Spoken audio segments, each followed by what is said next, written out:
ஹலோங்க. எல்லாருக்குமே இந்த மாதிரி இருக்கும். என்னென்னா நம்ம வீக் டேஸில் நம்ம அலாரம் வச்சுருப்போம் 4:00 5:00. ஆனால் நம்ம அந்த மாதிரி எந்திரிக்கவே மாட்டோம். ரொம்ப கஷ்டப்பட்டு தான் எந்திரிப்போம்.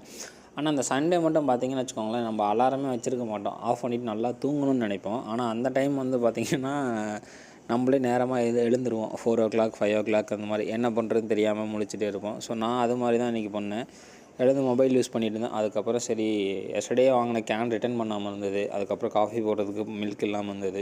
சரி இதெல்லாம் போயிட்டு ஷாப்பில் கொடுத்துட்டு அந்த மில்க் வாங்கிட்டு வந்துடுமேன்னு சொல்லிட்டு போயிட்டு வரும்போது வந்து பார்த்திங்கன்னா பக்கத்துலேயே கன்ஸ்ட்ரக்ஷன் மார்னிங்கே ஸ்டார்ட் பண்ணிட்டாங்க. அதுக்கப்புறம் அவங்கள பார்த்துட்டு வந்தபோது ரோட்டில் வாக்கிங் போயிட்டு இருந்தாங்க ஒரு அம்மாவும் அவங்க பேத்தியும். அதுக்கப்புறம் நான் பால் பாக்கெட் வந்துட்டு காஃபி போட ஆரம்பிச்சிட்டேன். இந்த மீன் வயலில் என் ரூம்மேட்டை கூப்பிட்டு 2 வீடியோ எடுத்துக்குறா 2 ஷார்ட் அப்படின்னு சொல்லிட்டு அவனே டார்ச்சர் பண்ணி ஒரு 2 வீடியோ ஷார்ட் எடுத்தாச்சு. அதுக்கப்புறம் அவனுக்கும் காஃபி போடணும் இல்லையா, ஸோ கிளாஸ் எல்லாமே வாஷ் பண்ணிவிட்டு அப்புறம் ஆளுக்கு ஒரு காஃபி போட்டு குடித்தாச்சு. ஸோ இப்படி தான் சண்டே போச்சு. இதில் வந்து பார்த்திங்கன்னா ட்ரெஸ் வாஷ் பண்ணணும். அதுக்கப்புறம் நம்ம ரெகுலராக ஒர்க்கை பிளான் பண்ணணும். ஸோ உங்களுக்கு இந்த சண்டே எப்படி போச்சு அப்படின்றத கமெண்ட்ஸில் சொல்லுங்கள். பாய்.